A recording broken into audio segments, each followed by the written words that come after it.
Philippines, over Asia, over America, over Africa, over Australia, over Europe.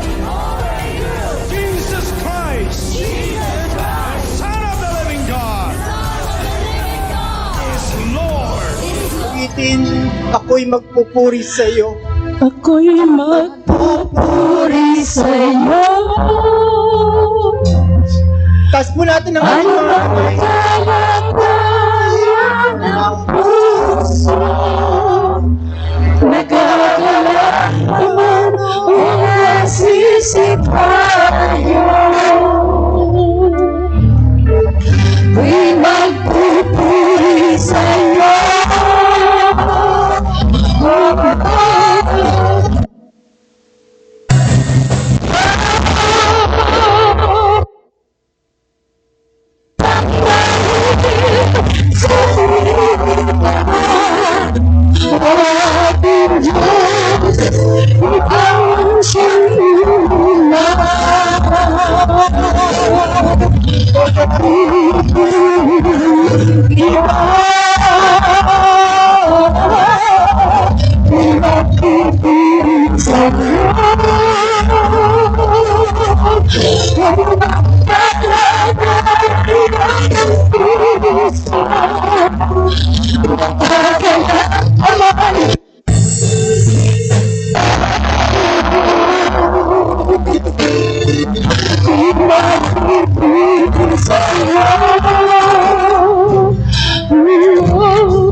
Aking sasambahin.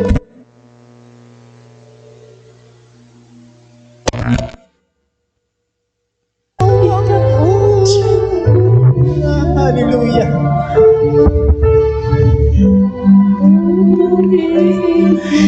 Kita.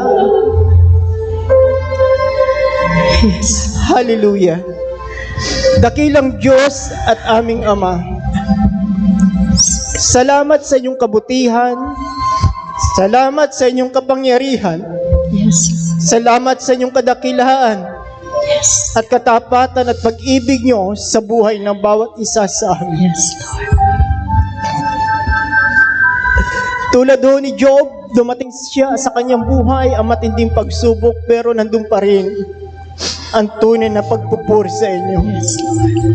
Hindi dahil mahalaga sa kanya ang kanyang kayamanan, kundi higit sa lahat, mahalaga sa kanya ang tunay na relationship niya sa inyo. Yes, Lord. Maraming salamat aming Ama sa inyong banal na presensya sa aming kalagitnaan sa pamamagitan at patnubay ng inyong banal at makapangyarihang Espiritu. Yes, Lord.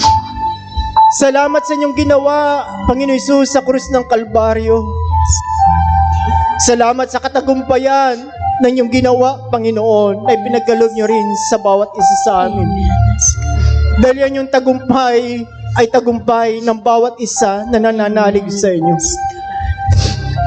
Salamat sa karapatan bilang anak niyo, O Diyos, sa pamamagitan ng aming pananampalataya sa aming Panginoon Jesucristo.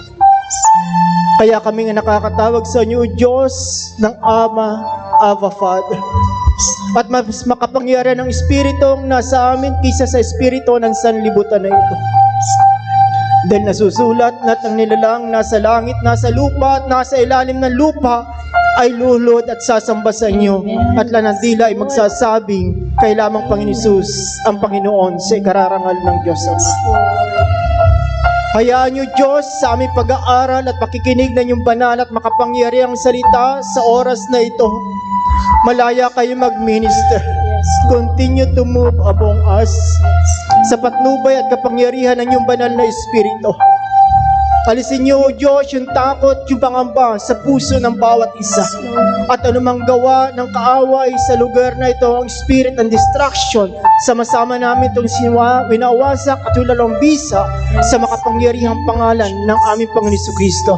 At hayaan niyo, Diyos, na patuloy niyong punuin ng iyong banal na presensya ang lugar na ito at patuloy niyong pakabalutan ang buhay ng bawat isa, maging ang aming buong pamilya at sambayanan ng banal at makapangyarihang dugo ng aming Panginoon Jesucristo. Purihin ka, luwalhatiin ka. At sa inyong banal at makapangyarihang kamay ko, Ama, pinagkakatiwala ang iyong salita habang ibinabahagi ko sa umaga na ito sa buhay ng bawat isa.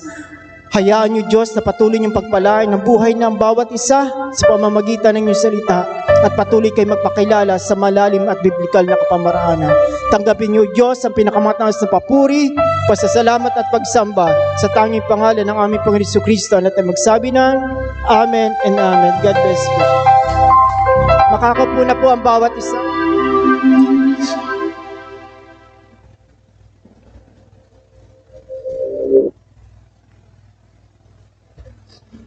Isang pinagpalang umaga po sa buhay ng bawat isa. Amen po? Kumusta na po ang bawat isa?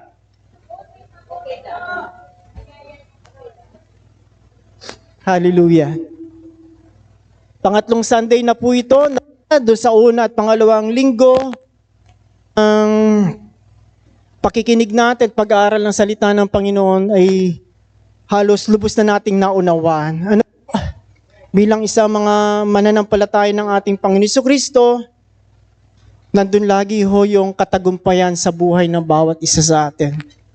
Kasi ho, kapag pinag-usapan ho yung spiritual warfare, about demons, yung iba ho kasi nagkakaroon ng takot at pangamba sa kanilang buhay. Ano po?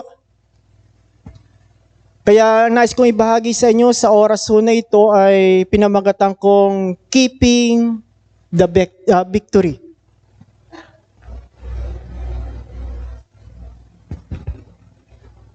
Keeping the Victory. Sabay-sabay nga natin pong ulitin, sabi ho, Keeping the Victory. With faith. Once more, Keeping the Victory. Bakit ho yung word na keeping? Bakit to? Dapat alamin ho natin sa oras ho na ito, ano po?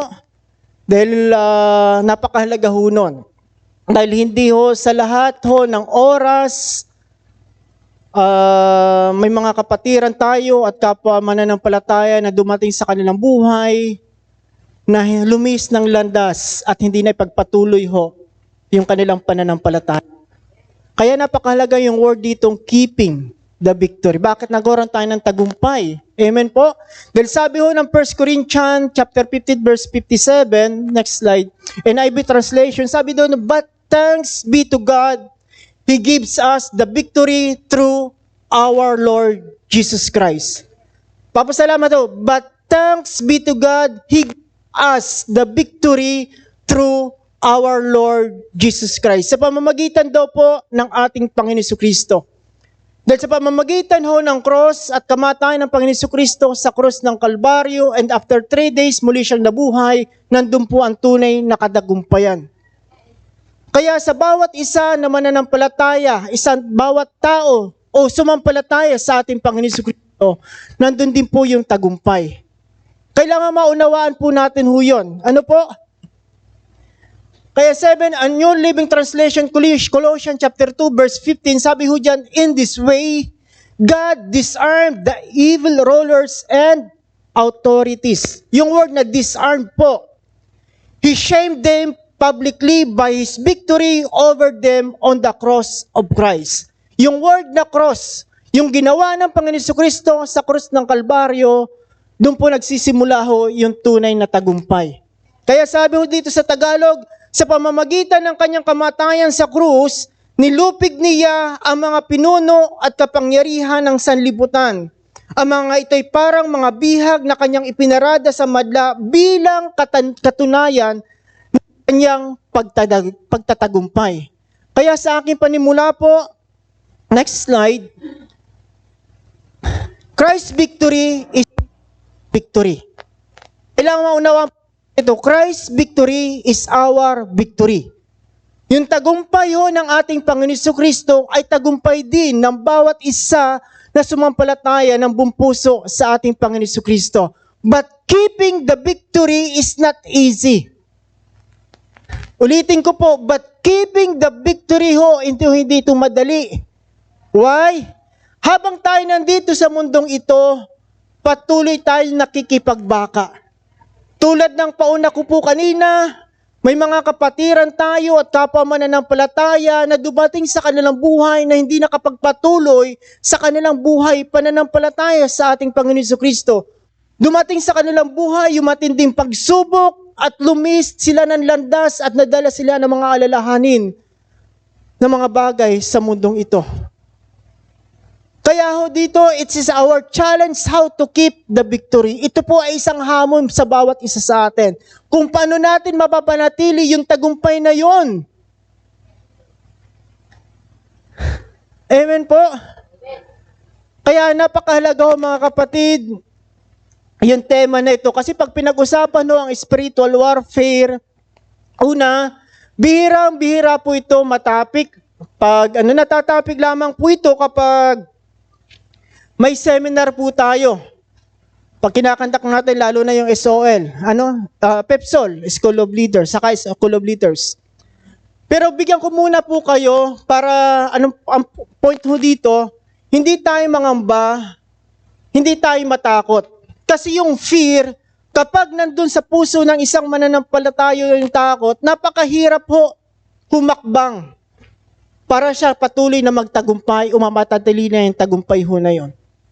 Amen po? Kaya dumarating man sa point na nahadlangan yung ating bilang isang mananampalataya. Some important reminders about spiritual warfare. Next slide. Ilan lamang po ito. Ay sabi ho dito, guys, kung bigyan muna ito ng pansin ho, ito dito kinuha po yung sa tema ho natin. Ito po yung advice ni Paul. Kaya sabi ho niya dito, finally, be strong in the Lord and His mighty power. Paalala niya po ito, be strong. Ang kausap niya dito po ay mananampalataya. Kaya sabi niya, put on the full armor of God so that you can take your stand against the devil's schemes. Napakahalaga po nito. Para daw tayo magpakatatag daw po tayo sa kapangyarihan ng Diyos at isuot natin yung baluti mula sa Panginoon. Tulad na sinabi na ating kapatid kanina, Sister Lisa, tayo yung mga soldier ho ng ating Panginoon. Pero pagdating ho dito, therefore put on the full armor of God. 2 times po binanggit ho dito. Ibig sabihin napakahalaga na isuot natin yung baluti na yun. At binanggit po dito kung ano-ano yung mga baluti na yon. Ano yung reason po? Bakit ho? Dapat isuot natin, sabi doon, so that when the day of evil comes, you may be able to stand your ground. Matatag pa rin tayong nakatayo po. Kaya bakit kailangan nating isuot yun? Bakit kailangan natin tayo magpakatatag bilang mananampalataya ng Panginoon Jesus? Sunod po, sabi ho niya dito, inulit pa niya, stand firm. Kanina sabi niya, be strong. Pangalawa, sinabi niya dito, verse 14, stand firm. Din tapos dinagdag pa ho dito niya, in verse 16, in addition. Yung karagdagan pa po, sabi niya, take up the shield of faith. Then sinabi pa niya dito yung verse 17, take the helmet of salvation. And last, sabi niya dito, and pray. Ito yung mga karagdagan po. Ibig sabihin yung mga bagay niya, kanyang paalala ho na yan sa Book of Ephesians, napakahalaga niyan sa bawat isa na mananampalataya ng ating Panginoon Jesucristo. Ito yung mga advice niya, ito yung mga pangayaw niya. Kaya sabi niya ho dito, sa Tagalog, kaya't isuot ninyo ang baluting mula sa Diyos, sa gayon makatatagal kayo sa pakikipaglaban pagdating ng masamang araw na yon. At pagkatapos ng iyong pakikipaglaban ay matatag pa rin kayong nakatayo. Meaning, ang bawat isa na mananampalataya ng ating Panginoon Jesucristo, when we became a Christian ho, nag-engage na tayo ho sa spiritual warfare. Amen po. Kaya some important reminders about spiritual warfare. Next slide. Una, we are in a battleground. Pag sinabing battleground, ito po ay combat zone o arena. Nasa isa tayong labanan na dapat nating maunawaan bilang isang mananampalataya. Kaya minsan nagtataka-question ng iba, bakit ganito nung ako'y naging mananampalataya ng Panginoon Jesucristo? Bakit ganito ang sitwasyon ng aking buhay? Bakit ganito ang aking nararanasan? Puro pagsubok. Di po ba? Minsan may mga narinig tayong ganon, lalo na mga sa testimony ng ating mga kapatiran. Kaya nga minsan ho, una, nasa battle po tayo.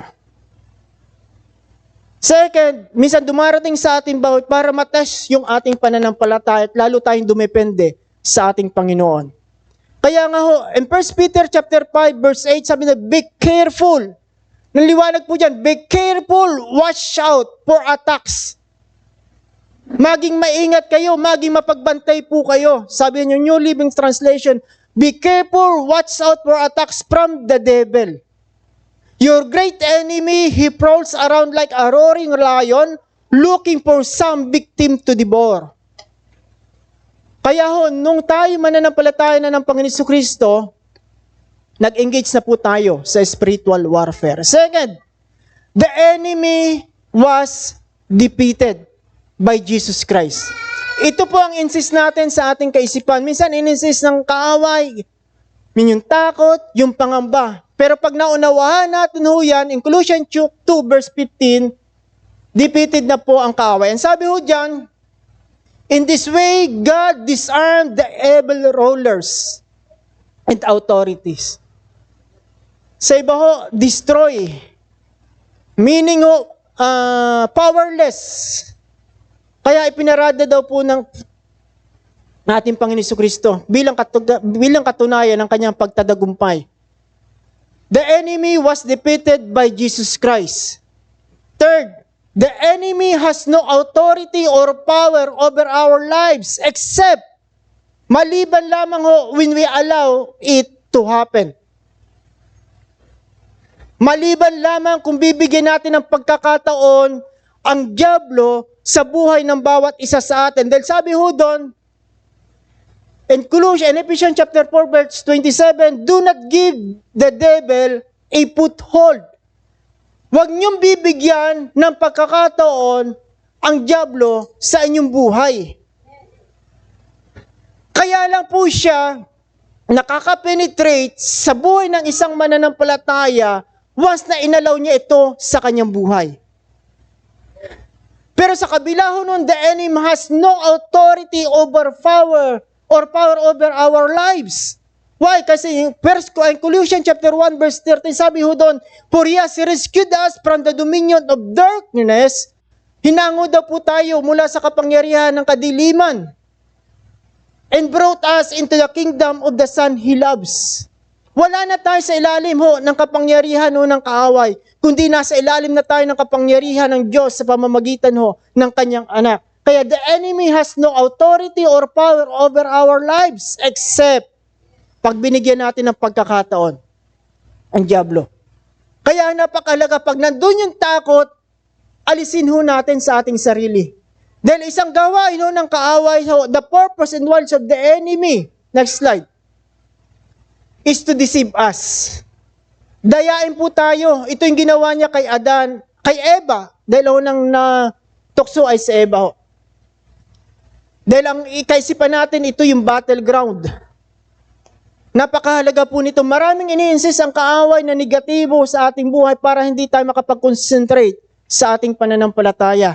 Dahil ang gawain ng diablo, the thief's, John chapter 10 verse 10, sabi yun, the thief's purpose is to steal, to kill, and to destroy. Ito yung layunin niya sa buhay ng bawat isa sa atin. Dahil ayaw niya ng isang mananampalataya o dating nasa kanya na ngayon ay mananampalataya ng Panginoon Jesucristo ay makapagpatuloy. Nais niyang bawiin yon. Pero ang sabi ng Panginoon in John chapter 6 verse 39, ito ang kalooban ng Ama. Ang lahat ng ibinigay sa akin ay aking ingatan at hindi ko papababayaan na mawalay sa akin. Isang magandang pangako mula sa ating Diyos. Amen po? Testify ko lang ho, kanino pa ininsi sa akin ho. Kanina ho, ginagawa ko po itong mensahe na ito, 2 weeks na nakaraan, ang dami hong battle sa aking buhay. Pero alam ko na, battle talaga, kasi ano nga ho yun eh. Dati ginagawa ko, gabi lagi ito, hindi ko magawa sa gabi. Dahil nakakaroon ng counting lagi distraction. Hindi ko magamit ang laptop ko kapag naka-schedule, hindi ko magamit talaga yung laptop. Kaya ang ginawa ko ho, sulat ballpen na lang ako, pinagtsatsagaan ko. Pag may time, sulat po ako. Sulat ko sa bond paper. Ito pang isang pangyayari ho, dumating sa point na nawala yung ballpen ko, paano ako makakasulat? Di laptop na naman ho ako. Hindi ako maka-schedule. Ini-schedule ko, hindi ko sabi, pero alam ko na po, battle yon. Pero hindi ako nagpapadistract. Hanggang sunod-sunod na araw itong week na ito, schedule ng pamawlansya ko, hindi natutuloy. Pero sa kabila ho noon, hanggang kanina, pagdating sa baso, babayad ako ng pamasahe, yung sukli sa akin doon sa 100, nilipad yung 50 pesos. Sabi ko doon sa konduktor, wag na po, wag nyo nang ibigay, bayaran, wala na. Nandun talaga ho, hanggang sa pagdating ko ho dito. Kaya napapangiti na lamang ho ako. Hindi dapat ako madistract. Amen po? Kasi kapag nandun yung, tampon ko po kaya kasi sinabi ko, kapag nandun yung takot, minsan kasi ganito ang sitwasyon ng isang mananampalataya. Ay, ito na naman si ganito ito na naman si devil, ito na naman, di po ba? Minsan, yung ating kaisipan, nadadivert. Nagkakaroon tayo ng takot at nawawala yung pananampalataya sa ating Panginoon Jesucristo. Amen po? Kailangan maunawaan natin yon.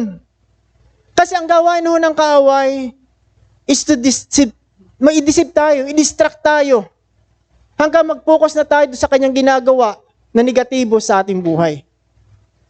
Pero sa kabila nun ho, confess lang natin yung Word of God. Ito yung isang sword ng Holy Spirit na binigay sa atin. Pabalo tayo sa banal na dugo ng ating Panginoon Jesucristo at gamitin natin yung pangalan ng Panginoon Jesucristo. There is power in the name of Jesus. Amen po? Kaya, napakahalaga ho nun. Hindi tayo ma-distract, hindi tayo matakot. Huwag nating entertain yun. I-focus lagi ho natin yung pananampalataya natin sa ating Panginoon Jesucristo. Then last, we know who we are in Christ. Dapat alam natin po kung sino tayo sa harapan ng ating Panginoon Jesucristo. Every believer of Christ has authority over the enemy. May kapangyarihan na po tayo. Every Christian who is living under the authority of God has the right to assume command to tell the devil where to go and what to do. Isang halimbawa po ito in Luke chapter 10 verse 17 to 9 and 19, nung isinugo ng Panginoon Jesucristo yung 72 alagad niya, at pagbalik ho ng 72, ito po ang situation nung ibinalita niya. Sabi niya dito, they joyfully reported to him, sa ating Panginoon Jesucristo. Sabi ho nila, Lord, even the demons obey us when we use your name. Even the demons, sabi nila. And verse 19, sabi niyo dito, and I have given you, sabi ng Panginoon Jesucristo, and I have given you authority over all the power of the enemy. Kaya ho, we know who we are in Christ. Dapat alam po natin kung sino po tayo sa harapan ng ating Panginoon Jesucristo bilang mananampalataya ng ating Panginoon Jesucristo. Amen po? May ilang bagay lang po ako na isibahagi para ho kung paano natin maipapanatili ho yung tagumpay ho na yon. First, maintain the right relationship with God. Bakit kailangan po nating i-maintain yung right, nilagyan ko kasi ng right relationship. Bakit kailangan po nating i-maintain? Balik po tayo sa Genesis chapter 3 kay Adan at kay Eva, na dati-rati ho, maayos yung at magandang relationship nila sa Diyos. Pero sa kabila noon, na-deceive ho si Eva ng kaaway. Na sa kabila ho noon, sa tingin ho ni Eva, doon sa bunga ng puno ho na yon, napakaganda at napakasarap. Tingnan ho natin, deception. Nandun yung tukso, kasi hindi naman tayo tutuksuin ng kaaway dahil sa bagay na pangit. Hindi mo siya igragrab. Tutuksin tayo doon sa maganda sa ating paningin, sa ating pandinig, sa ating panlasa, para igrab ho natin ho yun. Kaya sabi ng devil, ni Satan, kay Eva, sabi niya, totoo bang sinabi ng Diyos na huwag kang kakain na naman bungang kahoy sa halamanan? Ito yung conversation po nila. Sabi niya, tugon ng babae, hindi naman, ipinakakain sa amin anumang bunga ng halaman na huwag lamang ang bunga ng puno na nasa gitna niyon. Pag kami raw ay kumain ng bunga nito at humipo man lamang sa punong yun, mamamatay kami. Ang sagot ng devil, hindi totoo yan. Isipin niyo po yun. Alam ni Eva yung katotohanan. Alam ni Eva na yung paalala at yung salita ng Diyos sa kanila. Pero ang sabi ng devil, ni Satan, hindi totoo yun. Pag kinain nyo yan, magkakaroon kayo ng kaalaman. Sa madaling salita, sabi ho doon, nabuo sa isipan niya na pumitas ng bunga at napakasarap at napakaganda yan. Nabuo sa kanyang isipan. At nagsimula ho doon, yung relationship ay masira. The relationship was broken. Kaya ho, ang bawat isa sa atin ay nagkasala at walang matuwid ni isa sa harapan ng Diyos. Dahil meron tayong minanang kasalanan. Kaya mismo nga mga batang maliit lang ho, bakit magtataka tayo ho, napakamurang gulang na lang marunong silang magsinungaling at gumawa ng hindi pawang mabuti. Why? Likas na ho sa tao ang kasalanan. Meron tayong minanang kasalanan. Pero sa kabila nun, yung ginawa ni Eva at ni Adan ho na yon, hindi nagtatapos ho doon yung magandang plano ng Diyos sa bawat isa sa atin. At sa pamamagitan ho ng ating Panginoon Jesucristo, na-restored ho yung magandang relationship ng tao sa Diyos. Dahil sa pamamagitan ng cross ng Panginoon Jesucristo. Kailangan maunawaan po natin yun. Amen po? Kaya sa bawat isa na mananampalataya ng ating Panginoon Jesucristo, mayroon na tayong tunay na relationship sa Diyos. Kaya nga, sabi ng Panginoon Jesus, siya ang daan, ang katotohanan at ang buhay, walang makakapunta sa kundi sa pamamagitan ng ating Panginoon Jesucristo. Alright, a relationship with God gives authority. Ito ang sabi ng Panginoon Jesucristo, our relationship with Christ is the source of our authority. In Mark chapter 16 at 17, 18, sabi ho dito, and these signs will accompany those in my name, they will drive out demons. Sabi ng Panginoon Jesucristo sa Tagalog, sa bawat isa na sasampalataya sa Kanya, ay magkakaroon ng ganitong tanda, na sa pangalan ng Panginoon Jesucristo ay makakapagpalayas ng demonyo. Right relationship with God gives authority, divine authority sa bawat isa sa atin. Ibig sabihin, gamitin po natin ho yun. Sinasabi ng Panginoon Jesus, sa pangalan ko, sa pangalan ng Panginoon Jesus, makakapagpalayas kayo. In the name of Jesus, kaya lang banggitin ho natin na mayroong pananampalataya because there is power sa pangalan ng Panginoon Jesucristo. Amen po? Minsan nakakaligtaan ng bawat mananampalataya. Sa kanilang pananalangin, minsan nakakaligtaan nila na gamitin ang pangalan ng Panginoon Jesucristo sa pakikipagbaka. Mayroon po tayong authority na ipinagkaloob sa atin ng Panginoon Jesus upang hindi tayo maging talunan at madeceive ng kaaway. Kaya nga dapat alam natin po kung sino tayo sa harapan ng Panginoon Jesucristo. Amen po? Bigyan ko po kayo ng halimbawa. In Acts chapter 19, doon sa anak ko na Eseba, yung pito na yun, kasi nalaman at nakita nila, si Paul nagpapalayas ng demonyo. Ginaya ho ng pito na yun. Sabi nung pito na yun, anak na Eseba, sa pangalan ni Jesus na ipinapangaral ni Pablo, lumayas kayo. Ang sabi nung devil, sabi ho doon, kilala ko si Pablo, kilala ko si Jesus, kilala ko si Pablo, ngunit sino kayo? Kaya nangyari sa kanila, dinalong sila nung inaalihan na masamang espiritu. The point is, una, wala silang tunay na relationship sa Diyos. Kaya nangyari po yun. Kaya sabi ng Diablo, kilala ko si Jesus, kilala ko si Pablo, ngunit sino kayo? Amen po? Wala silang tunay na relationship sa Diyos.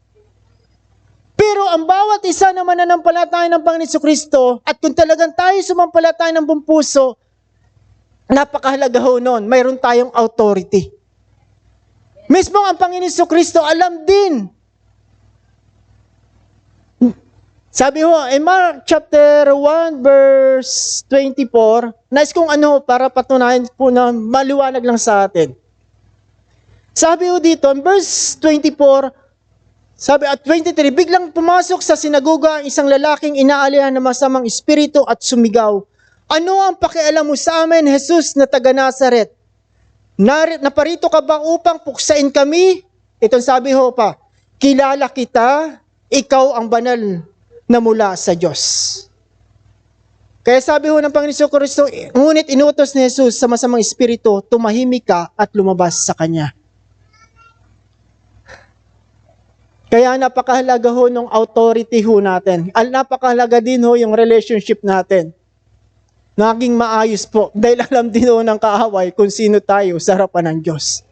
Kung tama yung relationship natin sa Panginoon Kristo at kung talaga tayong sumampalataya sa ating Panginoon Kristo, wala tayong dapat ikatakot at ipangamba. At hindi maghari sa puso natin yung takot. Dahil yung takot na yun, yung fear, siya yung nag-a-attract sa kaaway. Ayon ho ito kay Rap Mahoney. Amen po? Napakahalaga po nito. Hallelujah. Second, right relationship with God gives divine protection. Divine protection. In John chapter 17 verse 9 hanggang 20, sabi ho dito ng Panginoon Kristo, una, yung panalangin niya ito naka-address una sa kanyang mga alagad. Pero pagdating ho sa verse 20, ito po sabi niya ho, verse 9, sabi niya, I pray for them. Pagdating ho sa verse 11, sabi niya, I will remain in the words no longer, but they are still in the world. Sabi ho ng Panginoon Kristo, yung mga kanyang mga alaga ay nananatili pa rin ho sa sanlibutan nito. Kaya sabi niya, and I'm coming to you, Holy Father, protect them by the power of your name. Ipinanalangin ng Panginoon Kristo yung kanyang mga alagad habang nandito sa mundong ito habang patuloy na lang ginagampanalan, yung tungkulin nila yung misyon na inatang sa kanila ng Panginoon Jesus. Pero sa kabila nun, nandun yung panalangin para ingatan sila ng Diyos. Pero pagdating ho doon sa verse 15, inulit ho yun, protect them from the evil one. Ang liwanag po nun, protect them from the evil one. At pagdating ho ng verse 20, sabi dito, I pray also for those who will believe in me through their message. Ipinapanalangin ko rin ang bawat isa na kanilang mababahaginan ng aking salita at sasampalataya sa akin. Hindi lang yung mga alagaden, kundi ang bawat isa sa atin. Kasama tayo dun sa panalangin ng Panginoon Kristo na ingatan tayo at ilayo sa lahat ng uri ng masama. Dahil habang tayo nandito sa mundong ito, iba't ibang pagsubok ang ating nararanasan. Pero sa kabila nun, hindi tayo mag-give up dahil meron tayong tunay na Diyos na handang tumugon at mag-ingat sa bawat isa sa atin. Na kailangan lang nating laging bumpusang dumepende at magtiwala sa Diyos. Dahil sabi ng Diyos, ang sino man ang titiwala sa akin kailanman hindi mapapaya. Amen po? Next slide. Nais ko ipakita po yung isang illustration para lalo nating maunawaan. Ito po hinango ko sa isang, matagal na ho ito sa isang pag-aaral about spiritual warfare. Nais ko ibahagi sa inyo para maunawaan po natin. Ito yung tinatawag na isang spiritual perimeter. Itong ay na ito, tayo po ito, itong kulay red na ito. Kapag nandun sa gitna ho na yan, bilog na malaki ho na yon, very safe po tayo. Hindi safe, kundi very safe. Meaning, namumuhay tayo sa kaluban ho ng Diyos. Next slide. Pero kapag dumating sa point, nandyan na ho tayo. Malapit na tayong umalis dyan sa perimeter ng circle ho na yan. Napakahirap po niya. Pero nandun pa rin ho tayo sa protection ng Diyos. Pero kapag point dyan, kapag nandyan ho na tayo, mag-isip-isip po tayo. Kasi pag lumabas po tayo ho dyan, wala na tayo doon sa protection o covering ng Diyos. Kapag ang isang tao, nasunod niya ang kanyang pansariling naisin na labag naman sa kaluban ng Diyos, pwede ho yung mangyari. Next slide. Lumabas ho siya dyan. Mawala siya doon sa covering ng Diyos. Amen po? Kaya napakahalaga Ang bawat isa na mananampalataya ng Panginoon Jesucristo ay namumuhay ayon sa kalooban ho ng Diyos. Para maging safe ang kanyang buhay o spiritual na buhay. Nasa ilalim siya ng protection, nasa ilalim siya ng covering ng Diyos. And 1 Peter chapter 2 verse 24, yung bigat ng ating kasalanan ay dinala ni Kristo sa krus ng Kalbaryo upang tuluyan na natin itong iwan at mamuhay na ayon sa kalooban ng Diyos dahil ang bawat isa ay nagsagaling sa pamamagitan ng mga latay ng ating Panginoon Jesucristo. Manatilit po tayo dyan sa gitna. Very safe po yan. Kaya napakahalaga bilang isang mananampalataya, namumuhay tayo ayon sa kalooban ng Diyos. Nagpapasakop tayo sa kalooban ng Diyos kung ano ang mga bagay na nais niya at lahat ng nais naman niya ay para sa ikabubuti ng bawat isa na kanyang mga anak at nananalig sa Kanya. Pero kapag sinunod ng tao ng isang mananampalataya ang kanyang pansariling naisin at lumisya ng landas, nawawala po siya sa covering ho na yon. Napakahalaga mga kapatid ho nito. Amen po? Bigyan ko po kayo ng isang halimbawa. Kay Job. In Job chapter 1, sa buhay ni Job, alam mo naman natin ho siya. Ano po?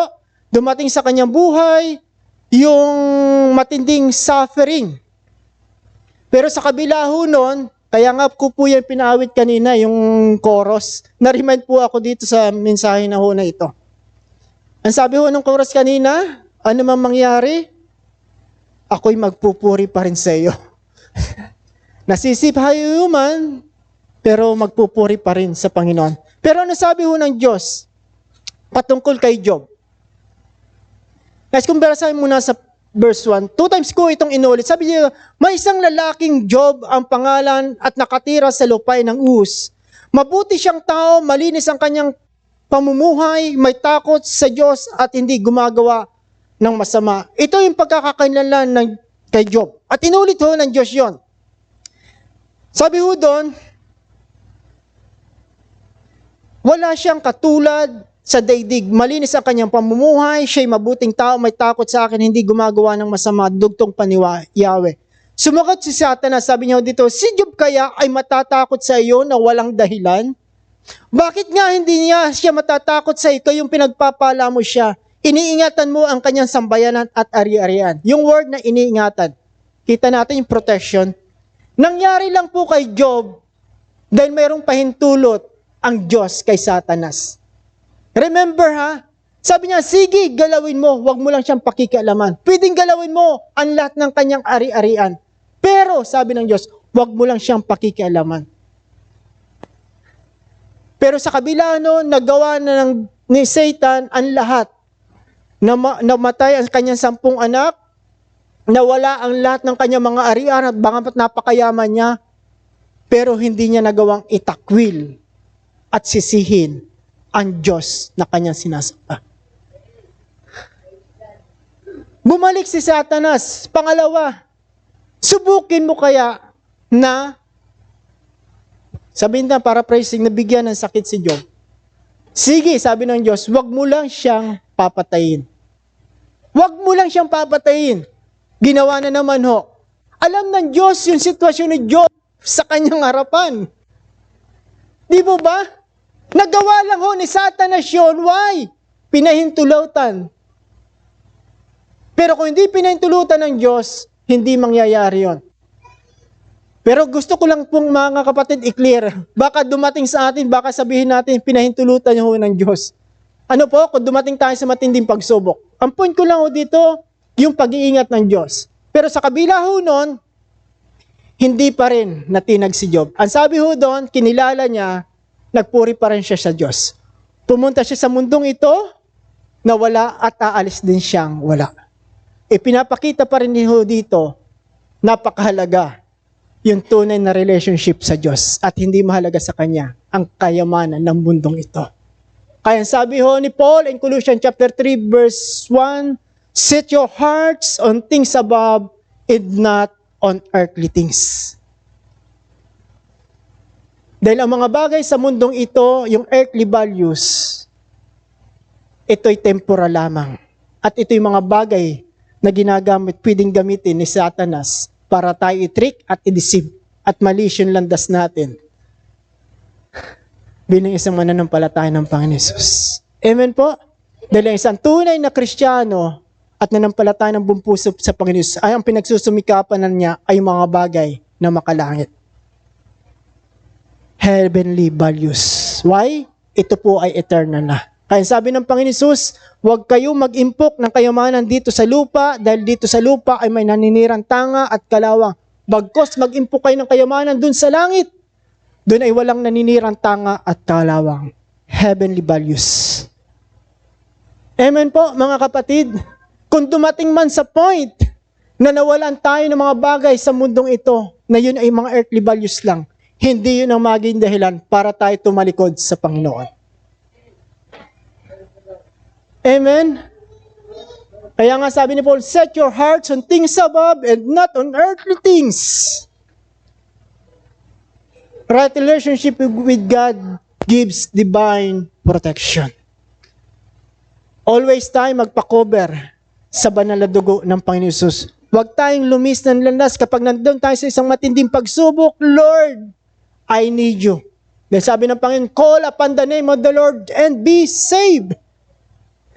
Siya naghahangad ng pagkupkup ng kataas-taasan at nanatili sa kalinga anong makapangyarihan na may kakapagsabi sa kanyang, ikaw, Panginoon, aking buog at kanlungan at aking tahanan. Amen po? And last, right relationship with God gives an assurance that He is with us. Ito napakaganda po. Hindi kita iiwan ni pababayaan man. Amen po? Bigyan nga natin isang palakpak ang ating Panginoon. Best clap offering.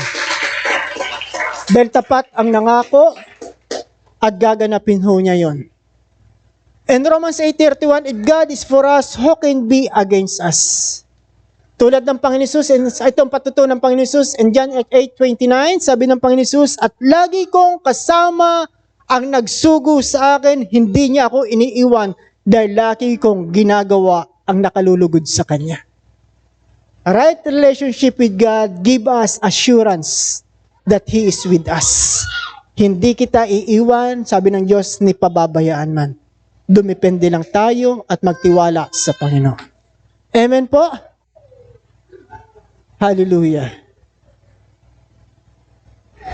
Na-remind lang ho ako,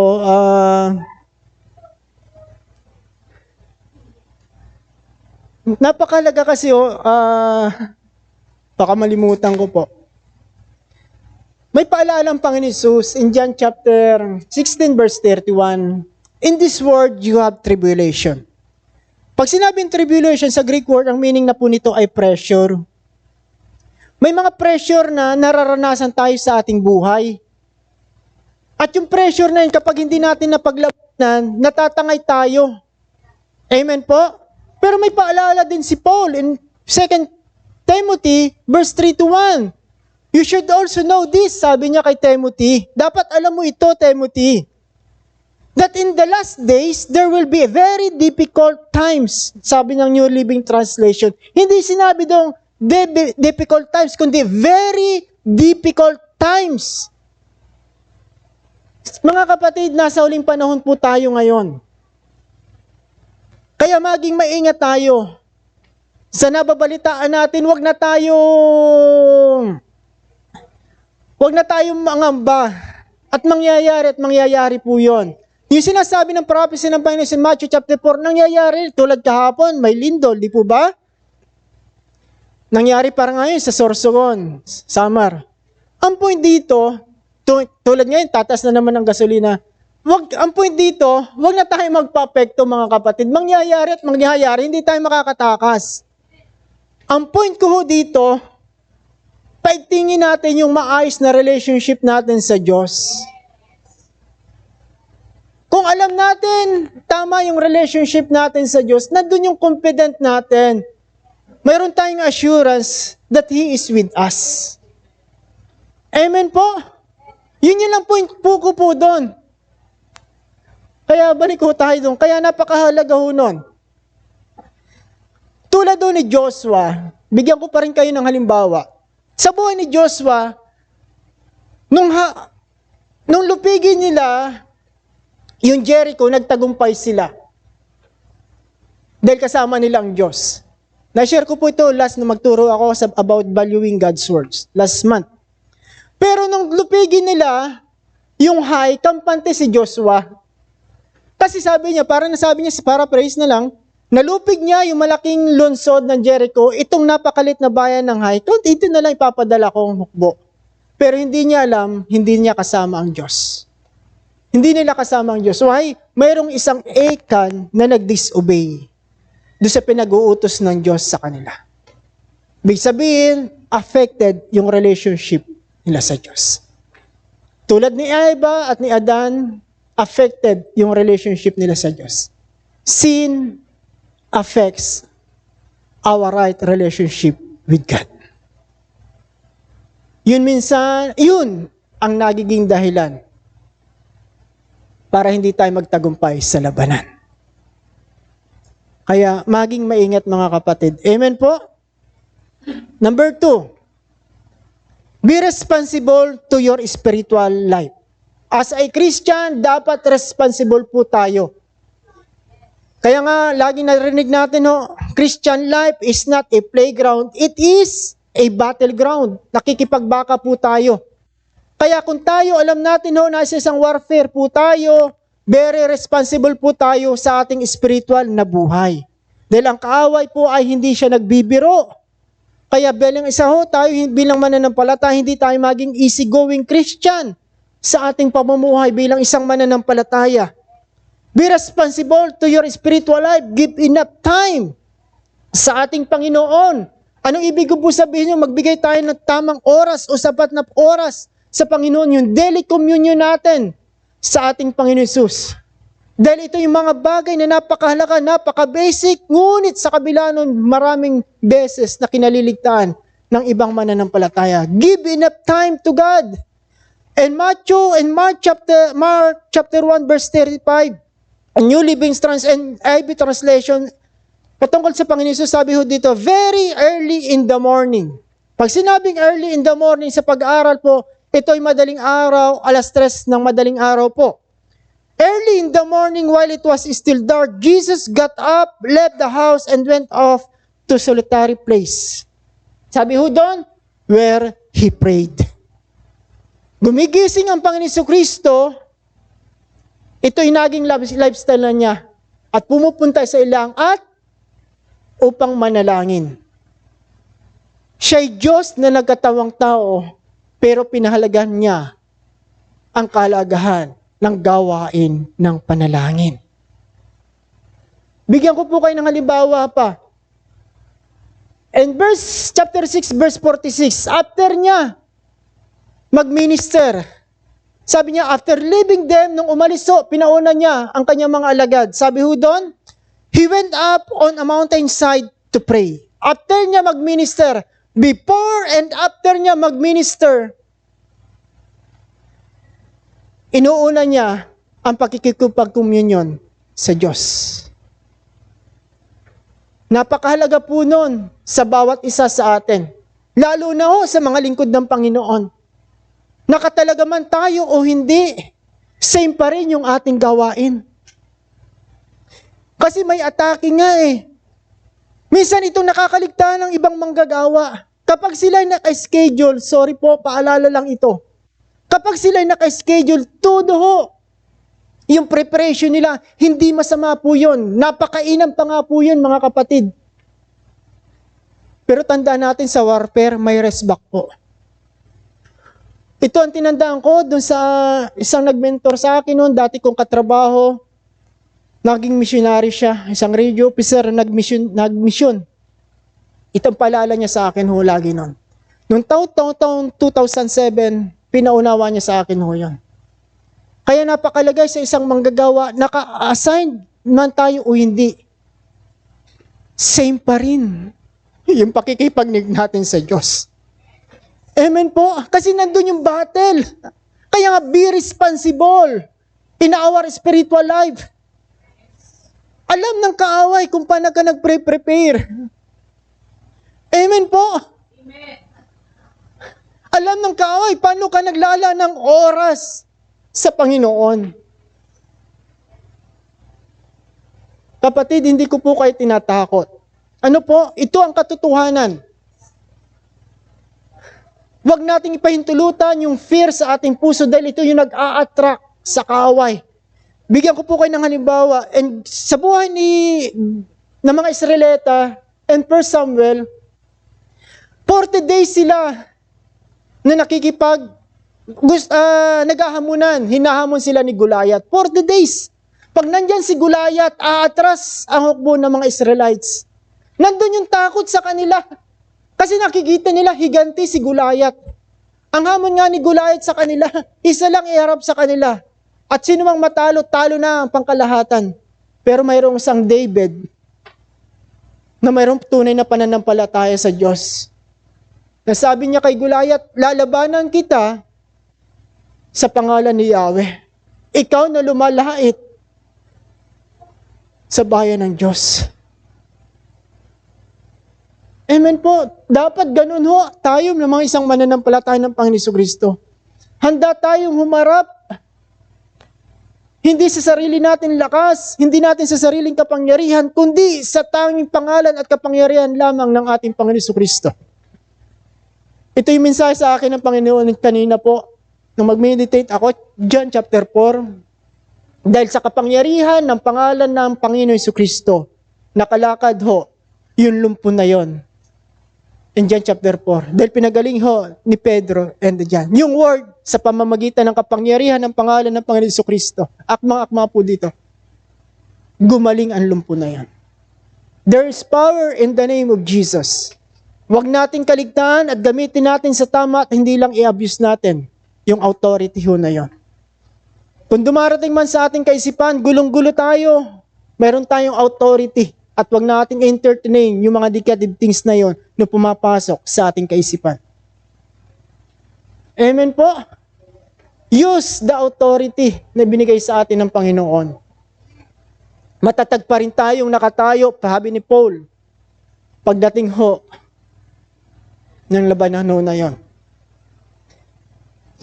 In Matthew chapter 26 verse 41, ito sinabi naman ng Panginoon Jesus kay Peter, doon sa tatlo. Noong time na ipagkakanulo ng Panginoon Jesucristo. Makikita ho natin dyan, sabi ng Panginoon Jesus, watch and pray that you will not fall into temptation. Sabi pa nga doon, magpuyat kayo at manalangin upang hindi madaig ng tukso sa Tagalog. Remember ha, kaya sinabing magpuyat, noong time ho po na yun, ay gabi noong time ho na yun. Gabi po nung time ho na yon. Kaya sinabi ng Panginoon Jesus, magpuyat kayo't manalangin. Ipinapakita dito yung kahalagahan ng pananalangin. Kapag nandun sa matinding pagsubok tayo, wag natin iwawaglit. Kasi nung time ho na yon, ipagkakanulo ang Panginoon Jesucristo. Kaya siya nananalangin. Kaya sabi ng Panginoon Jesus, hindi ba kayo kahit isang oras man lamang makipag-isa sa akin? Hinihinga niya isang oras. Ganong kahalaga po yung pananalangin. Amen po. Kaya nung time ng verse 42, nung pinalalahanan niya ang mga alagad, umalis uli siya at muling nanalangin. Nung time mo na yun, sa Panginoon Jesus, battle po yun. Nananaig ang kanyang flesh, pero ang nanaig ang katotohanan, ang sundin ang kaluban ng God the Father. Kaya nandito ho tayo ngayon through the cross of our Jesus Christ. Amen po? Kaya sabi ng Panginoon, Matthew chapter 6, verse 10, Lord's Prayer, ang paalala pa rin sabi ng Panginoon Jesus, ganito kayo mananalangin. At sabi niya ho doon, and do not lead us into temptation, but deliver us from evil. Huwag niyo kaming iharap sa matinding pagsubok, kundi ilayo niyo kami sa masama. Itinuturo na ng Panginoon Jesucristo na manalangin tayo. Na huwag tayong dumating sa matinding pagsubok ng ating buhay. Pero sa kabila nun, kung dumating man yun, hindi tayo susubukin ng Diyos na higit sa ating makakaya. Bagkos, bibigyan niya tayo ng lakas pagdating ng pagsubok na yun. Kung ang ating pananampalataya hanggang din dito lamang, hindi higit doon yung pagsubok na yun. Kundi mas malaki pa rin yung ating pananampalataya sa ating Panginoon Jesus. Dahil alam niya kung taano tayo kahalaga sa Kanya. Amen? Mga kapatid, ano ang sitwasyon natin ngayon sa umaga ho na ito? Punong-puno ka ba ng pagsubok na gusto mo nang sumuko? At gusto mo nang umayaw hanggang sa dumating na question mo na ang Panginoon. Kapatid, huwag kang paapekto. Let us pray. Panginoon, salamat. Kinasangkapan niyo lang po ako sa oras na ito. At kinagtagpuan niyo ang pangangailangan ng bawat isa. Nananalig ako at nananampalataya na mahal niyo ang bawat isa sa amin. Kung naibigay niyo, O Diyos, ang kaisa-isa niyong bugtong na anak, ano pa kaya malilit na bagay na pangangailangan ng bawat isa? Katagpuin niyo, Panginoon, ang bawat isa. Na habang ibinabahagi ko ang inyong salita, ano yung conviction niyo sa kanila? Bigyan niyo lang sila ng isang pusong handang tumalima at magtiwala sa inyo. Sa pangalan ng Panginoon Hesus. Amen. Mga kapatid, huwag nating iwaglit sa ating puso na mahal tayo ng Diyos. Kung nandun yung takot, nandun yung pangamba, kung nawalan ka man ng trabaho, kung tapat lang tayo, tapat ang Diyos. To the faithful, He's showing Himself faithful. Sabi ni David, to the blameless, He showing Himself blameless. Amen po. Lumapit na may pananampalataya, na mayroong kapangubahan like childlike faith sa ating Panginoon. Dahil ang sino man lumalapit sa Kanya, kailanman hindi niya pinagtatabuyan. Second, be sober and vigilant. Kaya nga, be responsible in your spiritual life. Kailangang mapagbantay po tayo. In 1 Peter 5:8, be sober, be vigilant, because your adversary, referring kay Satan, the devil, walks about like a roaring lion, seeking whom he may devour.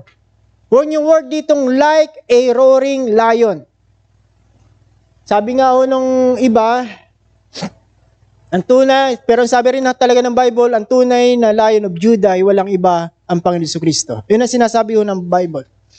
Napakalaga po nun, magpagbantay po tayo. Dahil ang sabi ng Bible, your adversary, the devil, walks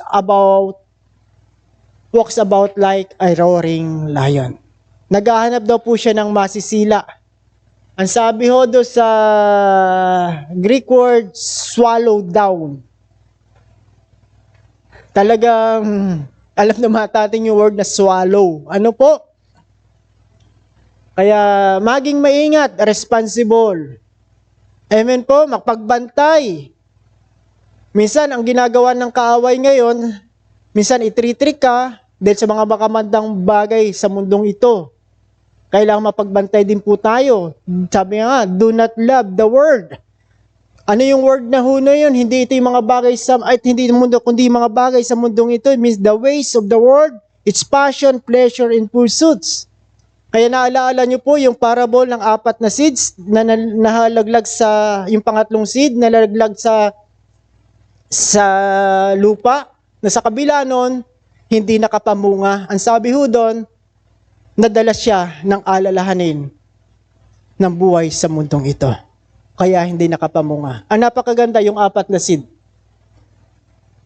Iningatan niya ang salita ng Diyos sa kanyang puso at namunga na may tigta 30, 40 at 50. Dati-rati na-bless sila sa salita ng Diyos. Pero sabi ho doon, pagdating na matinding pagsubok, nawala ho yun. Kaya mga kapatid, napakahalaga. Ano po? Kaya nga, naranasan ko ho ito. 2 weeks ako nakikipag-battle. Kanina nga sa bus, napangiti na lamang po ako. Kaya, in-apply ko po ito. Sino nga ho ba tayo sa harapan ng Panginoon? Amen po? Kaya, huwag tayong padaig. Kaya nga, keeping the victory. Be responsible sa ating spiritual na buhay. Kaya nga sabi ng Panginoon Hesus, nung item ang Panginoon Jesucristo, ano-ano yung tanong? Lust of the flesh, lust of the eyes, and pride of life. Ipinakita niya, unang tukso sa kanya sa Panginoon Hesus, about sa pagkain. Kasi 40 days siyang nag-aayuno, nung time na gutom siya, di ba? Pero si Eva natukso dahil sa pagkain. Ang mga Israelita nagmurmur dahil sa pagkain. Pero sa kabila nun, ang Panginoon Jesus ang pinahalagan niya pa rin. Ang sabi diyon, ang tao hindi nabubuhay sa salita lamang, sa tinapay lamang, kundi nabubuhay sa mga salitang namumutawi sa bibig ng Diyos. Amen po. And last, let God examine your heart. Napakahalaga po nito, pasiyasat lagi tayo. The point is, baka hindi na tama ang laman ng ating puso. Kasi nga, pag may ground na ang kaaway, saka lang siya nakaka-penetrate. Maliban lamang nga, sabi ko kanina, kapag binigyan natin siya, inalaw natin siya sa ating buhay. Ang sabi noon, Psalm 6:26 verse 2, Test me, O Lord, and try me. Examine my heart and my mind. Yung motive, patsiyasat po tayo. And kaya sabi ko noon, 86 verse 11, Teach me your way, O Lord, and I will walk in your truth. Give me an undivided heart that I may fear your name. Nagre-request siya sa kanyang panalangin, Lord, give me an undivided heart. Na ang Diyos lamang ang siya nagahari sa kanyang puso. Why? Kasi nga ho, pag hindi na tama ang puso natin sa harapan ng Diyos at nakapasok na yung mga alalahanin, yung mga negatibong bagay like anger, nagkakaroon ang ground ng kaaway sa ating buhay. Ang sabi ni Paul, do not give the devil a foothold. Huwag niyong bibigyan ng pagkakataon ng diablo sa inyong buhay. Pero bago niya binanggit yun sa verse 27, sa verse 26, ito yung sinabi niya, in your anger, do not sin. Do not let the sun go down while you are still angry. Kung kayo'y galit, iwasan nyo na kayo ay magkasala. At wag nyo hayaan, sabi ho niya doon, nalubugan ng araw. Meaning, wag nyo panatilihin sa inyong puso yung galit ho na yun. Kaya ang advice niya, do not give the devil a foothold. Kapag nanaig pa rin at nanatili sa puso na yon ng isang tao, nagkakaroon ho ng ground ang kaaway sa ating mga buhay. Amen po? Kapag hindi normal kasi yung lagi kang nagagalit. Hindi normal yung lagi kang naiinis doon sa isang tao na ho na yon. Kapag lagi kang naiinis na doon sa isang tao ho na yon, there's something na sa iyo at hindi na sa kanya. Naiinis po tayo, pero kung lagi tayo naiinis sa isang tao na hindi normal po yun. Maging maingat. Ang point dito, maging maingat, maging responsible. Kasi baka tayo ho na yun, yung may problema ho na yun. Bigyan ko po kayo ng halimbawa, bakit kailangan mawala yung mga ganung bagay. In 2 Corinthians chapter 2 verse 10 hanggang 11, sabi ni Paul, if you forgive anyone, I also forgive him. And what I have forgiven, if there was anything to forgive, I have forgiven in the sight of Christ for your sake, in order that Satan might not outwit us, for we are not aware of his schemes. Kasi po, ang context ng 2 Corinthians chapter 2 na yun, mayroong isang mananampalatay manggagawa na binigyan ng disciplinary action ng church. Pero sa kabila nun, hindi mapatawad ng ibang manggagawa. Kaya nung mabalitaan ni Paul ho yun, itong sabi niya, pinatawad niya, kung mayroon man, pinatawad na niya, alang-alang sa papapatawad ni Kristo. Why? Anong reason niya? In order that Satan might not outwit us, for we are not aware of his schemes. Kasi nga ho, kapag nanatili yon, yun ang nagiging ground ni Satan para makapenetrate. Sabi niya, hindi naman lingid sa atin ang kanyang nais na mangyari. Bigyan ko po kayo ng halimbawa, sa buhay ni King Saul, magtataka po tayo, isang halimbawa lang ito, bakit siya laging nagagalit kay David? Ang point dito, alamin ho natin, kasi may root cause ho yun eh. Kapag lagi tayong nagagalit sa isang tao, lagi tayong naiinis pag nakikita at nababalitaan kaya una, may root cause po yun. Yun ang point ko ho dito. Bigyan ko po ng halimbawa, bakit galit na galit lagi siya kay David? Ano yung ginawa ni David kay King Saul? Wala po. Amen po? Pero sa kabila nun, nung mag-start ho yun, nung marinig ni Saul at mabalitaan niya na nagkakantahan na sabi ho doon, libo-libo yung napatay ni King Saul, pero laksa-laksa yung napatay ni David. Di po ba? Doon nagsimula yung envy and insecurity. Di po ba? The point is, nung nanatili kay King Saul ho yun, yung galit niya ay nanatili hanggat hindi niya napapatay si David. Ano yung root cause na ho na yun? yung envy and insecurity.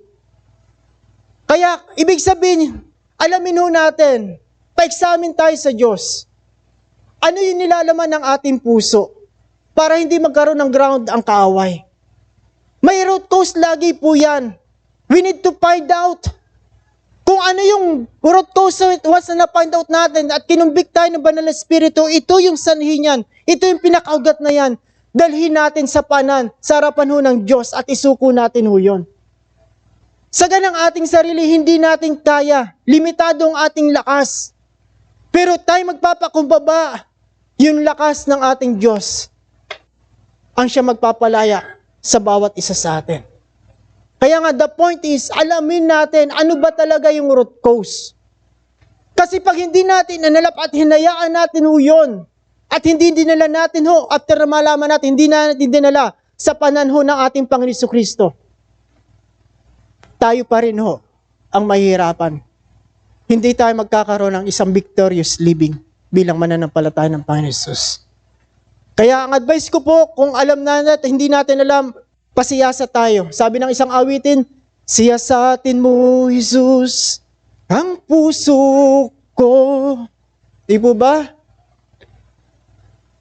Sa mga kasalanang nagawa laban sa'yo, nagtatapat, sumasamo, lumuluhod sa harap ng banal mong trono.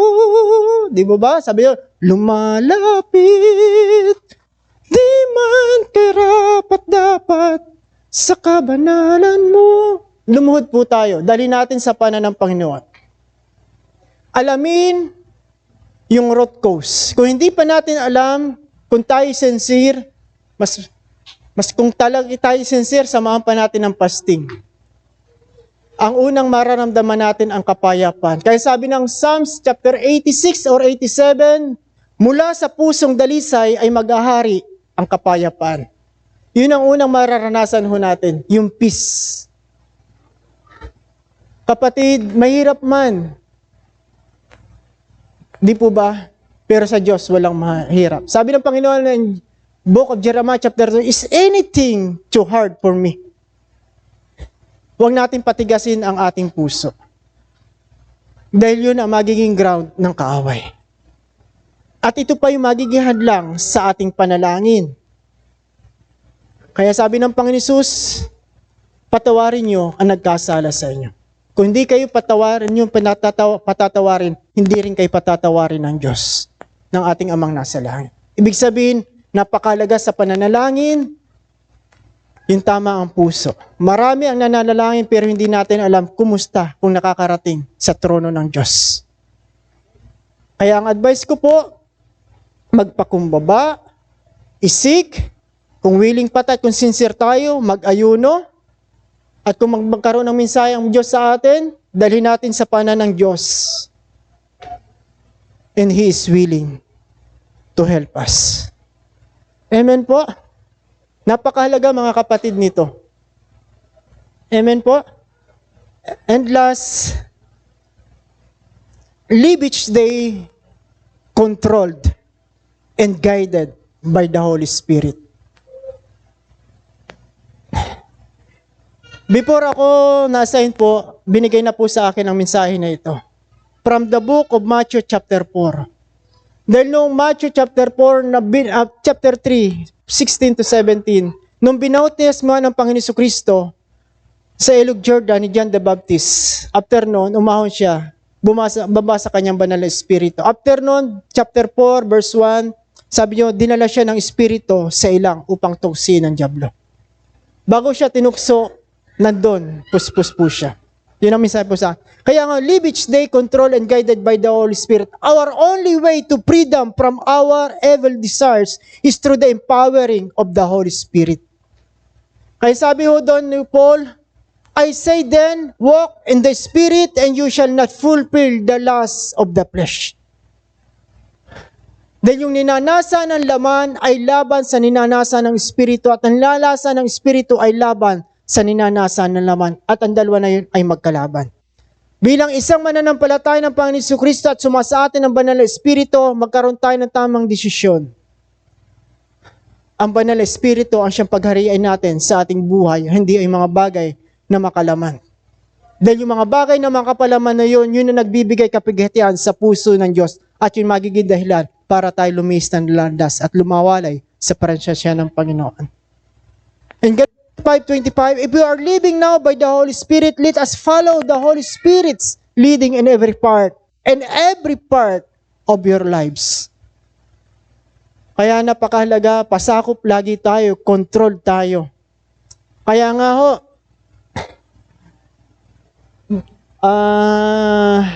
sabihin lang natin, request lang, Holy Spirit, mag-manifest po sa akin ang bunga nyo. Self-control, love, peace, joy, faithfulness, kindness, gentleness. Amen po? Mag-manifest. Kasi pag naiinis ka na, pag hindi mo na-control yung emotion mo, minsan pwede ka nang magalit. Bakit sinasabi ng mga psychologists? When you're angry, bumilang ka ng 10. Ang point is, kaysa makagawa ka o makapagsalita ng negatibong bagay.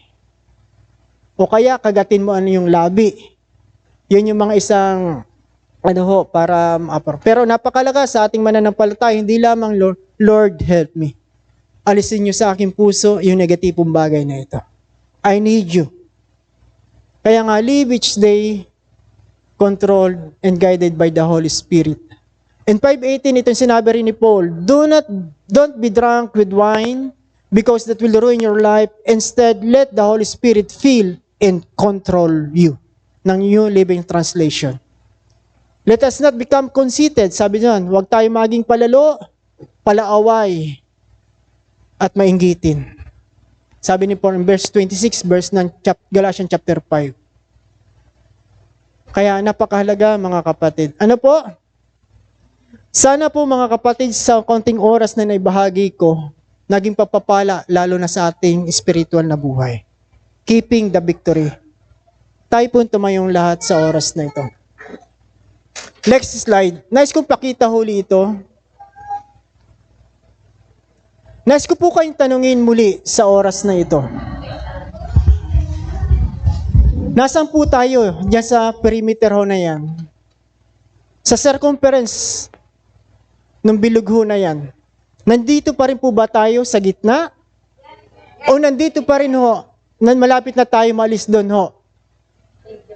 Sa guhit na yan, o nandun na tayo sa labas. Kung nandito tayo pa rin sa gitna at nananatili, alam nang natin, tayo pong nakakalab at ang ating Panginoon. Kung ano estado ng ating buhay at relasyon natin sa Kanya. Manatili po tayo. Patuloy tayong mamuhay sa kaluban ng Panginoon. Huwag tayo magkaroon ng maling desisyon para tayo lumis ng landas. At kung dumating man sa point na nandito na tayo, lumabas doon sa circumference ho na yon. Doon sa radius ho na yon, magkaroon na tayong tamang desisyon na huwag nating ipagpatuloy yung maling bagay na yon na magiging dahilan para lumabas tayo sa covering ng Diyos. Bumalik tayo sa gitna. Manumbalik tayo sa Panginoon. At once na na-realize na natin ho, na lumabas na tayo talaga at wala na tayo sa covering ng Diyos. Sabi ng isang quotation, if you are heading in the wrong direction, God allows you to turn. Huwag mong ipagpabukas, kapatid. Huwag mong imamamaya. Ngunit ngayon na, after na marinig mo ang katotohanan ng salita ng Diyos. Muli kang manumbalik sa Kanya. Tulad ng isang awitin, nanunumbalik. Magkaroon lang tayo ng tamang desisyon. Bigyan ko pa kayo ng isang malimbawa in Joshua chapter 7. Nung natalo sila sa Hai, hindi matanggap ho ni Joshua yung pangyayari ho na yon. Kaya niya winahak ang kanyang damit. Lumapit siya't nanalangin sa Diyos at ibinahagi ng Diyos kung anong tunay na pangyayari at naging dahilan ng pagkatalo nila sa Hai. The point is, lumapit tayo sa Panginoon. Kung hindi pa rin natin alam, pasiyasa tayo sa Panginoon. Kaya sabi ng Panginoon kay Joshua, hanggat hindi nyo isinusuko ang mga bagay na yon, hindi ko rin kayo sasamahan. Ano yung mga bagay na hanggat ngayon na hindi natin isusuko sa ating Panginoon? Ano yung mga bagay na haging hadlang para malaya siyang kumilos sa ating buhay? In Isaiah chapter 10 verse 27, The anointing breaks the yoke of the enemy. Yung presence ng Panginoon breaks the yoke of the enemy. The Holy Spirit. Kaya habang inaawit natin ho ito, iniimbitahan natin yung Come Holy Spirit, patuloy tayo magpasiyasat sa Panginoon. Ang sabi ng Diyos, hanggat hindi nyo isinusuko yung mga bagay na ipinagbabawal ko na kinuha ni Achan, hindi ko kayo sasamahan. Dapat din kayong tupukin dahil meron nag-iingat sa inyo na sumuway sa pinag-uutos kayo. Ano yung mga bagay na hindi pa rin natin na isusuko sa ating Panginoon sa oras na ito? Bago tayo umawit ng Come Holy Spirit, yumuko ang bawat isa. Lumapit na may kapakumbabaan sa Panginoon at magpasiyasat.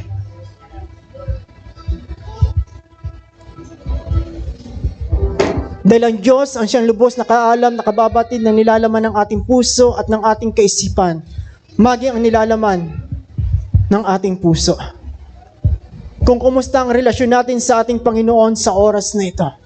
Maintain the right relationship with our God. Be responsible sa ating spiritual na buhay. Let God examine our heart and live each day controlled and guided by the Holy Spirit.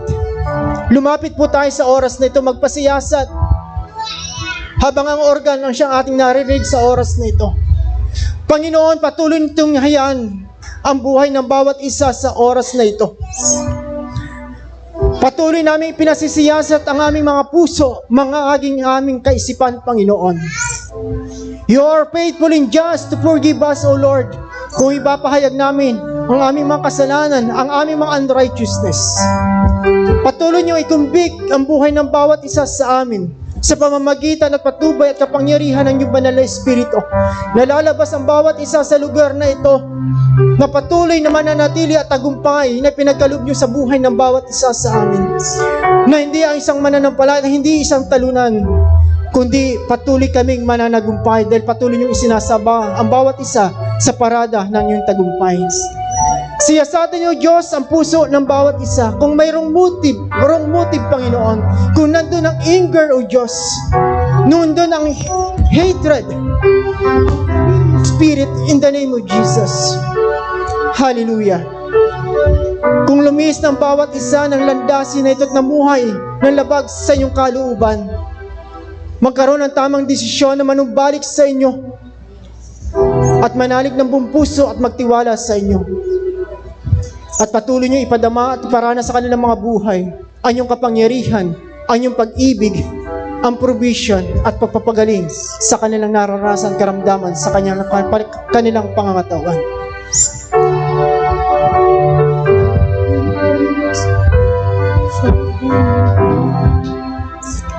Come Holy Spirit, follow me now.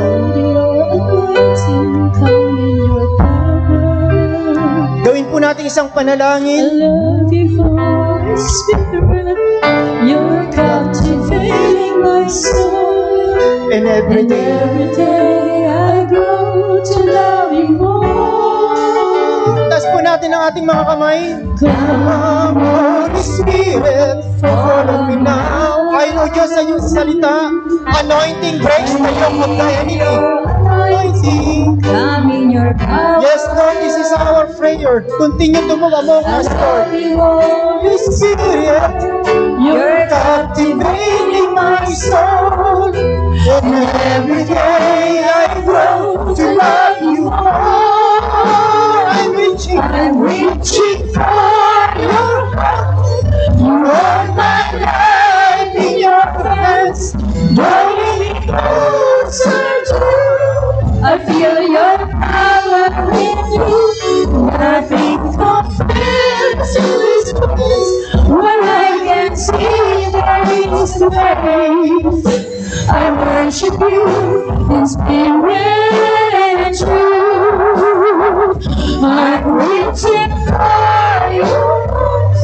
You hold my life in your hands. Draw me closer to you. I feel your power in you. Nothing compares to this place. But I can see you you face to face. I worship you in spirit and in truth. Gawin po natin isang panalangin. Come, Holy Spirit, fall on me now. I need your anointing, come in your power. I love you, Holy Spirit, you're captivating my soul. And every day I grow to love you more. Come, Holy Spirit, fall on me now. I need your anointing, come in your power. I love you, Holy Spirit, you're captivating my soul. And every day I grow to love you more. I'm reaching for your heart. You hold my life in your hands, drawing me closer to you. I feel your power in you. Nothing compares to this place where I can see you face to face. I worship you in spirit and truth. I'm waiting for you. You hold my life in your hands, drawing me closer to you. I feel your power in you. Nothing compares to this place where I can see you face to For the face. last time, I worship you in spirit and truth. I'm reaching for you. You hold my life in your hands, drawing me closer to you. I feel your power in you. Nothing compares to this place where I can see you face. sa sino ba pong nais mag-pray sa unahan, inimbitahan ko po kayo na may pag-pray sa oras na ito. Kung mayroong conviction ang isa man sa atin na nais niyong ipag-pray ko kayo, huwag kayong mag-alinlangan lumakbang at pumunta sa unahan na ito. Inanihan kita, kapatid. Huwag kang mahiya, huwag kang matakot. Kung yun ang leading, kung yun ang conviction sa inyo ng ating Panginoon Jesucristo. Habang inaawit ho natin ho ito,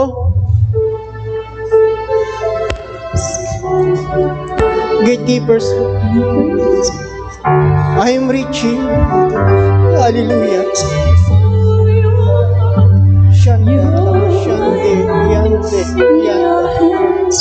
Drawing me closer to you, I feel your power in you. Nothing compares to this place where I can see you face to face. I worship you in spirit and truth. I'm reaching for you. You hold my life in your hands, drawing me closer to you. I feel your power with you. Nothing compares to this place where I can see you face to face. I worship you in spirit and truth. I'm waiting for you. You hold my life in your hands, drawing me closer to you. I feel your power in me. Nothing compares to this place where I can see you face to face. I worship you in spirit and in truth. I'm reaching for you. You hold my life in your hands, drawing me closer to you. I feel your power in me.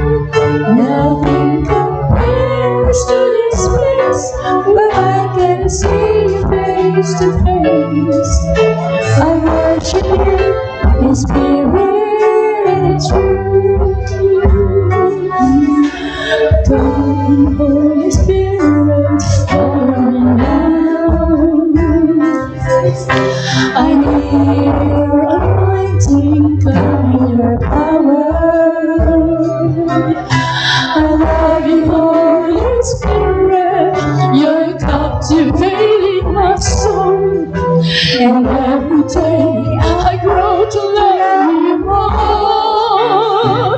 I'm waiting for your home. You hold my life in your hands, drawing me closer to you. I feel your power with you. Nothing compares to this place where I can see you face to face. I worship you in spirit and in truth. I'm waiting for your heart. You hold my life in your hands, drawing me closer to you. I feel your power with me. Nothing compares to this place where I can see you face to face. I worship you in spirit and truth. I'm reaching for your heart. You hold my life in your hands, drawing me closer to you.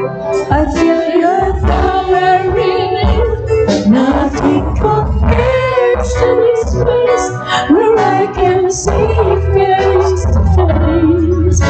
I worship you in spirit and in truth. I'm waiting for your heart. You hold my life in your hands, drawing me closer to you. I feel your power in the room. Nothing compares to this place where I can see you face to face. I worship you in spirit and truth. I'm waiting for you. You hold my life in your hands, drawing me closer to you. I feel your power with me. Nothing compares to this place where I can see you face to face. I worship you in spirit and truth. I'm waiting for you.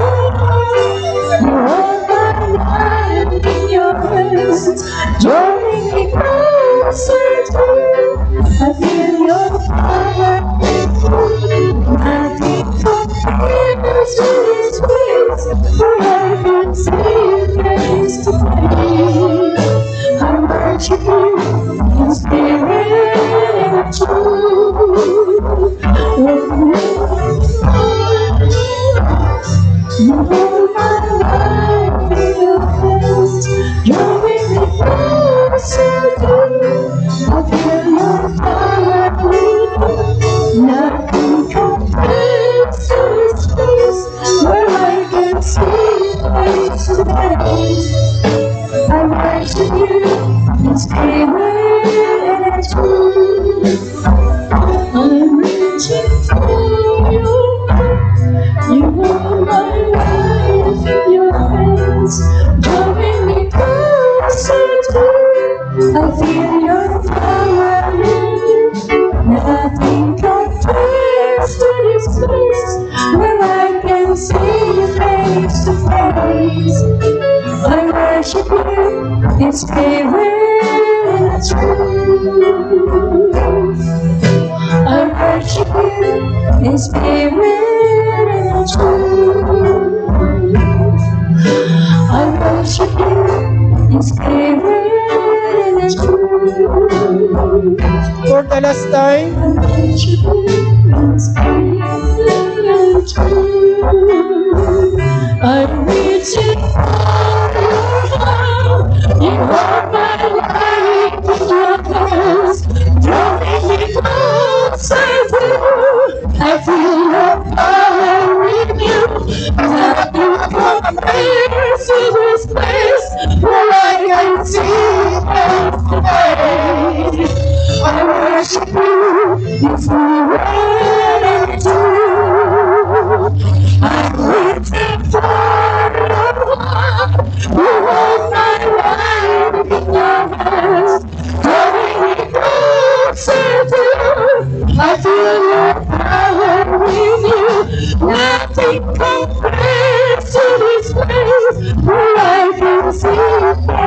I worship you in spirit and truth. I worship you in spirit and truth. I worship you in spirit and truth. I worship you in spirit and truth.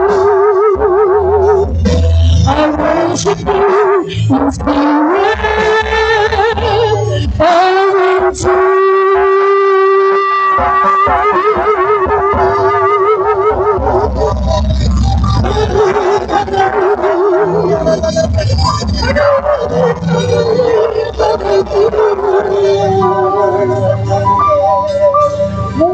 Dakilang Diyos at aming Ama na makapangyarihan sa lahat. Nagpapasalamat po kami ng buong puso sa inyo sa malaya at pagkilos nyo sa buhay ng bawat isa. Sa pangunguna at patnubay ng inyong banal na Espiritu. Salamat sa deliverance na pinagkaloob nyo sa buhay ng bawat isa. Salamat sa conviction, O Diyos. Salamat sa inyong mga salita na nagpaunawa at nagpaalaala sa amin na naging pagkain ng aming Espiritu, O Diyos. Na kami ay lalakad sa mundong ito na hindi isang talunan. Bilang isang patuloy na mananagumpay tulad ng aming Panginoon Jesucristo. Pagpalaan niyo, O Diyos, ang buhay ng bawat isa sa amin. Patuloy niyong katagpuin ang pangangailangan ng bawat isa.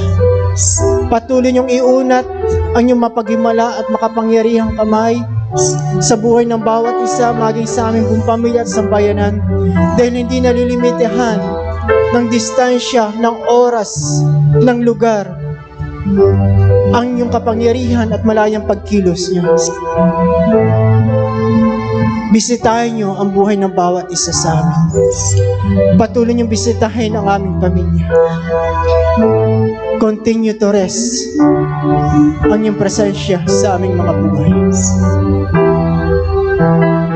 Patuloy na manatili sa puso ng bawat isa ang iyong mga salita. Nabigyan namin lubos na kahalagahan ito sa aming mga buhay. Salamat sa katagumpayan na pinagkaloob niyo sa amin.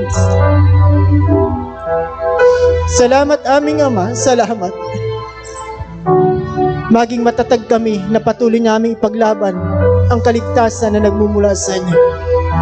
Tulad sinabi ni Paul, work out your salvation with trembling and fear. Pagpalaan niyo ang buhay ng bawat isa. Pagpalaan niyo. Maraming salamat aming Ama. Sa inyo ko'y binabalik ang walang hanggang papuri, pasasalamat at pagkasamba.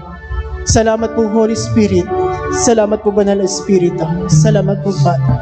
Ito po ang samot dalangin ko.